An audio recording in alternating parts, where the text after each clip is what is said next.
시는 주관적이고 감성적이고 그리고 시 속에 진실이 있다. 그러니 시를 쓸만하구나 이런 생각이 들 수 있습니다. 그리고 지금 늙었어도 나이 먹었어도 늦었어도 상관없다. 왜냐면 정서라는 것은 훈련만 하면 되니까. 거기까지 우리가 얘기가 됐습니다. 그럼 좋습니다. 그럼 구체적으로 내가 펜을 들어서 시를 써야겠는데 어떻게 써야 될까? 이제 이런 질문이 나올 수 있습니다.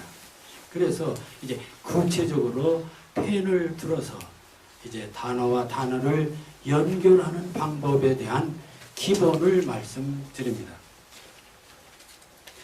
그 얘기는 한마디로 이런 것입니다. 첫째는 감정 정성을 구체적으로 표현해야 한다. 구체적으로 표현해야 된다. 그리고 구체의 반대는 추상적입니다. 여러분들 유식하다고 하는 세계, 논리적인 세계, 객관적인 세계는 다 추상적인 언어를 사용합니다. 근데 시는 그런 추상적인 언어가 아니라 구체적인 언어를 사용합니다. 감정은 섬세하고 예민한 것이어서 한 가지 대상에 대해서도 느끼는 정도가 사람마다 다르고 순간마다 다릅니다. 그러니까 저것이 아름답다. 아침에는 아름다울 수 있습니다. 저녁에는 보기 싫을 수도 있고 순간순간 감정은 달라집니다. 그러니까 무엇을 꽃은 아름답다 이렇게 결론을 내는 거 이게 추상적인 사고입니다. 꽃이 미워질 수도 있고 그리워질 수도 있고 괴로울 수도 있습니다. 그러니까 그 순간순간의 감정, 바로 그것은 구체적이 아니면 안 되죠. 자, 그렇게 감정은 가장 주관적이며 개별적인 것이며 동시에 구체적이어야 한다. 사실 주관적이란 말은 사물을 공통된 것으로 묶어서 보는 것이 아니라 개개의 특성을 구별하여 보는 것이며 이는 개별적인 존재성을 중시하는 시적 리얼티, 시적 진실성이다. 자, 구체적으로 시를 써서 성공한 사람이 있습니다. 우리나라 시사에 내가 시를 공부 안 했어도 시를 몰라도 이 사람은 다 압니다. 김소월이라는 사람입니다. 그리고 이 김소월의 시 중에는 우리가 가장 많이 애창하는 시 중에 하나가 바로 금잔디라는 시입니다. 근데 이 금잔디라는 시가 어떻게 많은 사람들에게 그렇게 인기가 있게 되었을까? 바로 그것은 구체적으로 썼기 때문에 그렇다. 그런 얘기를 할 수 있습니다. 어떻게 구체적으로 썼나? 자, 여러분들 금잔디를 제목으로 해서 한번 시를 쓴다고 생각해 보십시다. 그럼 어떻게 펜을 움직일까요? 여기 잔디가 있다. 이렇게 쓸까요? 근데 김소월은 그렇게 쓰지를 않고 잔디 한마디 하니까 아쉬워요. 또 잔디 또 한마디 했어요. 근데 잔디를 두 번 하니까 재미없어요. 그래서 그 다음에는 금잔디 바꿨어요. 근데 그래도 불안해요. 그래서 금잔디가 어떤 금잔디냐? 심심산천에 붙은 불은 이 금잔디가 심심산천에 붙은 불 같은 금잔디다. 이렇게 한번 다시 금잔디의 모습을 구체적으로 썼습니다. 근데 그것만 가지고도 모자라요. 그래서 이 금잔디가 어디에 있는 금잔디냐? 길가에 있는 것도 아니고 공원에 있는 것도 아니고 가시님 무덤가에 금잔디 어디 있느냐? 하필이면 내가 그렇게 사랑하는 님의 무덤가에 있는 금잔디. 그러니까 짠하죠. 다시 말하면 왜 김소월의 금잔디가 매력 있는가? 가시님 무덤가의 금잔디라고 하는 그 금잔디의 존재성을 아주 구체적으로 드러냈기 때문입니다. 그래서 우리 마음을 움직이게 하는 것입니다. 금잔디는 풀의 일종이다 해봤자 마음이 움직일 수가 없습니다. 그래서 정서의 세계, 감정의 세계는 구체적으로 표현해야 된다. 그래서 여기 잔디, 잔디, 금잔디, 심심산천에 붙은 불은 가시님 무덤가의 금잔디. 그리고 여기서 한 가지 앞으로 또 말씀드리겠습니다만, 이렇게 잔디, 잔디, 금잔디 이렇게 반복을 하네요. 리듬, 음악성도 있습니다. 다시 말하면은 금잔디는 구체성도 있지만 리듬도 있어요. 그럼 이게 노래죠. 리듬도 있고 구체성도 있다. 그래서 우리는 이 시를 읽으면 재미도 있고 짠한 아련한 감정도 느낄 수 있습니다. 근데 가시님 무덤가에 금잔디 하니까 가슴이 짱해요. 그리고 마음을 움직이는 거죠. 자극을 주는 것입니다. 봄이 왔다는 말도 그냥 하지 않습니다. 봄이 왔네, 봄빛이 왔네. 어디에? 버드나무 끝에도 실가지. 이렇게 구체화시킵니다. 그냥 봄이 왔네가 아닙니다. 봄이 왔네, 봄빛이 왔네, 버드나무 그것도 끝에 실가지. 얼마나 구체적입니까? 자, 그러니까 이것은 리듬도 있고 구체성도 있고 흥도 있고 그리고 감동도 있고. 자, 그래서 봄빛이 왔네, 봄날이 왔네, 심심산천에도 금잔디에, 마지막에는 금잔디에 봄이 왔다는 얘기를 합니다. 그래서 이건 철저히 잔디의 공간성, 잔디의 구체성, 그리고 봄이라고 하는 시간의 구체성, 이런 걸 통해서 우리들에게 아주 정말 그 자극을 주고 감동을 주는 그런 시로 되었습니다. 그러니까 김소월이 유명해진 것은 그런 이유 때문입니다. 그러니까 거저 김소월이 된 것이 아니고, 왜 온 국민들이 김소월이 죽은 지 100여 년 다 됐는데 지금도 김소월이냐? 김소월의 시는 철저히 구체적으로 리듬감 있게 사물을 표현했습니다. 그러니까 시란 마음을 움직이게 하려면은 이런 그 구체성을 띠고 표현해야 된다. 이 구체성이라는 말 속에 제가 즐겨 쓰는 말이 있습니다. 제가 이제 예수를 믿는 예수쟁이기 때문에 그 성서 얘기를 가끔 합니다. 이 성서 속에 유명한 인물이 예수란 인물이 있는가 하면은 그 예수의 사상을 가장 잘 전한 사람이 바울이라는 제자입니다. 그런데 이제 그 두 사람이 다 괴로울 때가 있죠. 그 괴로움을 표현하는데 이렇게 표현합니다. 바울이라는 그 사람은 원래 철학자예요. 법률가예요. 율법학자입니다. 오호라 나는 곤고한 사람이로다. 오호라 나는 괴로운 사람이로다. 오호라 나는 외로운 사람이로다. 굉장히 추상적입니다. 고독한 사람이라는 것입니다.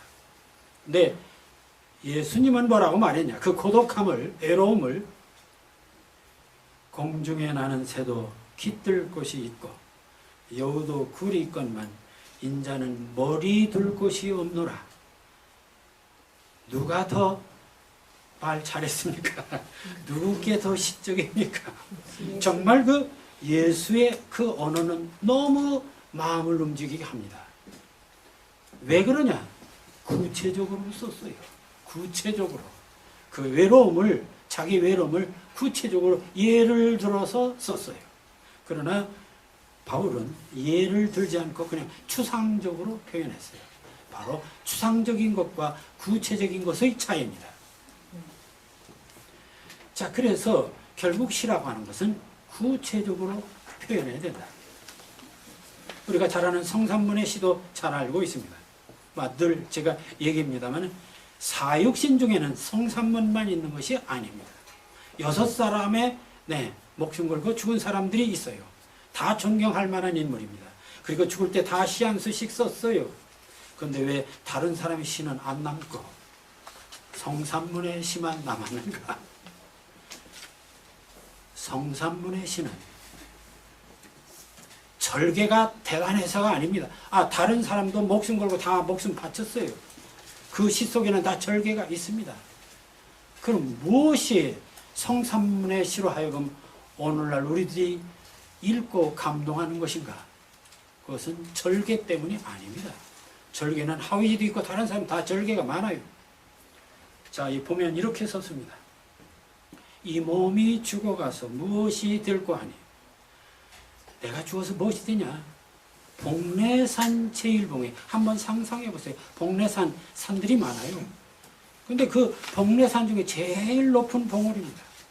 그 높은 봉우리에 낙낙장 제일 높은 봉우리에 아주 큰 소나무가 되었다가 백설이 만건곤할 때 하얀 눈이 온 천하에 하득할 때 그때 혼자 독야 청청하리라. 한번 그 상황을 머릿속으로 그려보세요. 얼마나 대단한 것입니까? 그냥 그림을 보듯이 우리는 선합니다. 그 분위기가. 바로 구체적인 표현. 바로 성삼문의 시는 구체적으로 표현됐기 때문에 우리들에게 감동을 주고 그래서 오래오래 살아남아 있는 시가 되는 것입니다. 자, 그러니까 시는 구체적으로 표현되어야 된다 하는 게 중요한 겁니다. 근데 이 구체적으로 표현하려면 한 가지 조건이 있습니다. 이게 중요해요.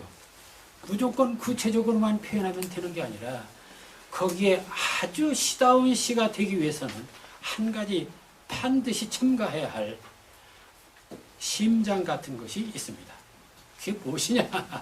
그게 바로 구체적으로 표현하는 데는 반드시 상상적인 것이 플러스 되어야 됩니다. 이 상상적인 것.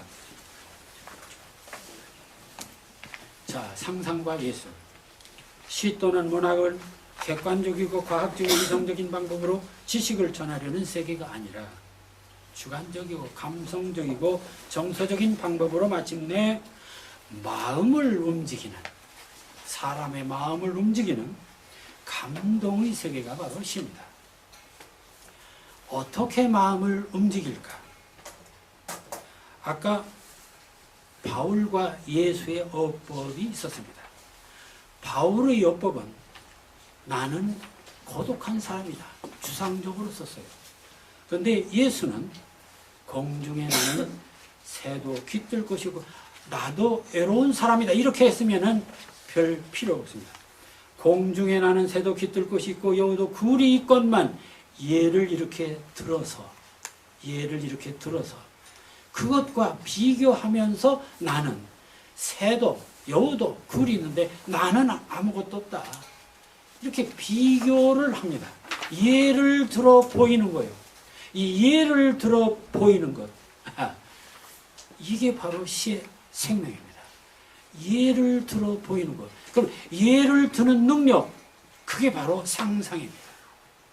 그게 바로 이미지네이션이라는 것입니다. 상상입니다. 예를 들어 보이는 것. 뭔가 비교해서 보이는 것. 자, 감동, 즉 마음을 움직이게 하는 구체적인 사물의 표현. 보다 효과적인 방법은 쉽게 느낄 수 있는, 아니면 감각적으로 사물이나 사건을 보여주어야 합니다. 그냥 느끼도록 머릿속으로 이해하는 것이 아니라 감각으로 찌르면 아픈 것처럼 느끼도록 노란색, 빨간색, 파란색 색깔로 보여준다든지. 그래서 예술이라고 하는 것은 한마디로 어떤 감각을 통해서 자극을 주는 게 바로 예술입니다. 자, 그런 점에서 시도 마찬가지입니다. 그래서 이 구체적이라는 말은 어떤 사물이나 사건을 예를 들어서 보여주는 작업이 됩니다. 이러한 작업을 통해서 인간은 사물의 의미를 쉽게 이해할 수도 있고 새롭게 발견할 수도 있고 그래서 풍요로운 세상이 될 수도 있습니다. 자, 여기서 이 구체적인 사물이나 사건을 시학적으로 좀 유식하게 말할 때 이미지다. 그렇게 말하죠. 야, 그 사람 이미지가 어떻더냐? 좀 이렇게 전봇대 같아. 전봇대를 예를 들어. 그 사람 부처님 같아.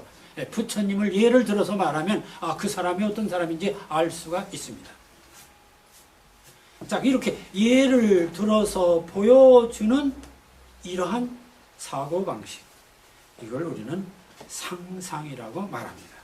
이미지네이션. 어떤 어린이가 이런 시를 썼습니다. 골짜물이 이렇게 조잘되며 흐르는데 바위들에게도 귀가 있을 거야.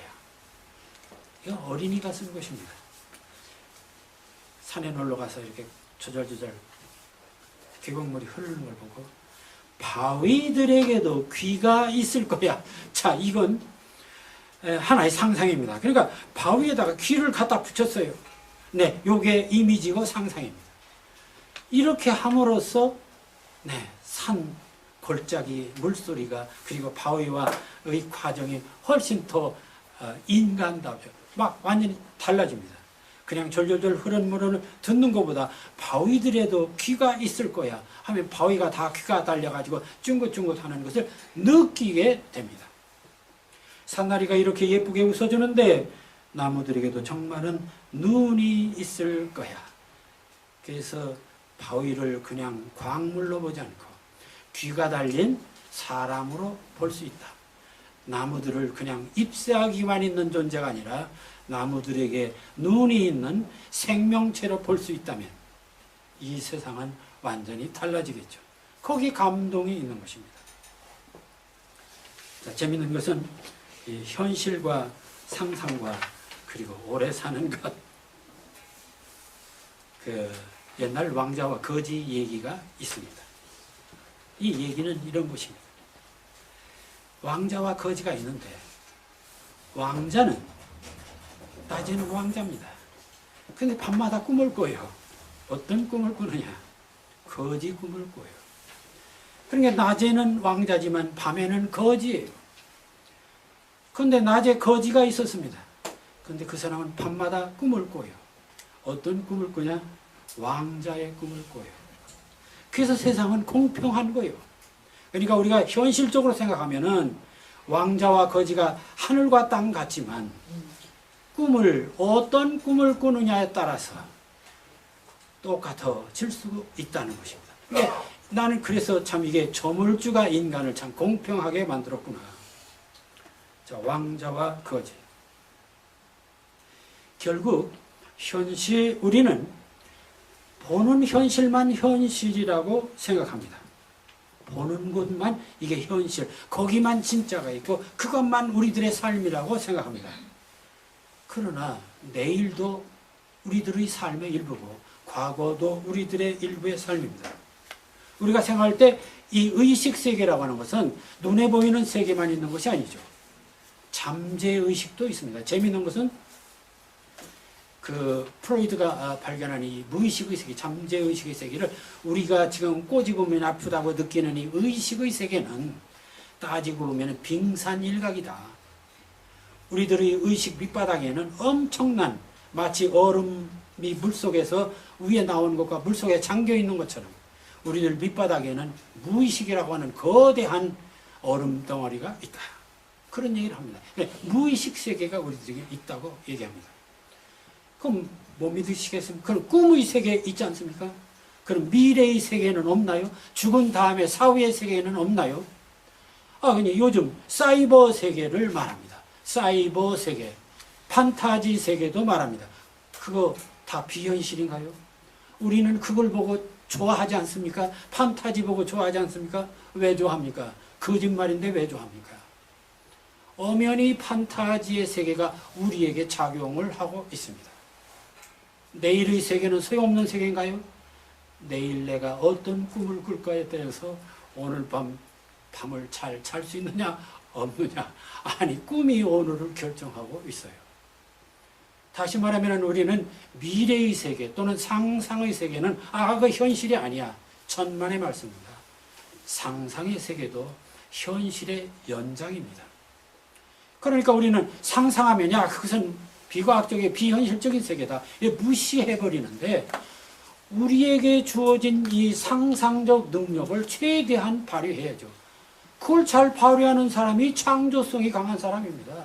그가 바로 유명한 예술가들이에요. 그게 바로 유명한 과학자들입니다. 그 사람들은 현실 보고 한 거 아니에요. 보이지 않는 미래의 세계를 상상하면서 그걸 현실화시킨 것이죠. 그런 점에서 이 상상이라고 하는 것은 단지 문학에서 떠드는 그런 비과학적이고 비현실적인 세계가 아닙니다. 우리 인간에게 신이 허락한 엄연히 우리가 소유해야 할 것입니다. 재미있는 것은 여러분들 먹고 살만하면은 하는 일이 뭡니까? 가장 좋아하는 것이 저희 집 사람도 그렇더라고. 여행 좀 갑시다. 왜? 우물안 개구리처럼 여기서 사는 것보다 좀 바깥 세상도 좀 구경해야 될 거 아니요. 새로운 세상, 새로운 세상. 그러면은 우물안 개구리 새로운 세상을 봄으로써 내 삶이 그만큼 확장되는 것이죠. 그런데 이 새로운 세상의 확장은 물론 지리적으로 외국 여행 가는 것도 좋습니다. 그러나 어느 책을 통해서도 새로운 세상을 보고 확장할 수도 있습니다. 상상을 통해서 내가 상상의 세계를 꿈꾸면 그것도 하나의 삶의 확장입니다. 자, 그런 점에서 우리는 이 상상의 세계를 조물주가 준 이 상상력을 이것을 우리는 억제하고 현실에서만 그냥 살아왔던 것은 아닌가. 이건 중대한 부분을 우리는 잃고 사는 것이 될 수밖에 없습니다. 자, 여기서 결국 인생이 행복하고 풍요로운 삶이란 뭐냐? 내가 경험한 세계를, 의식의 세계를 넓히는 것이 바로 풍요로운 삶입니다.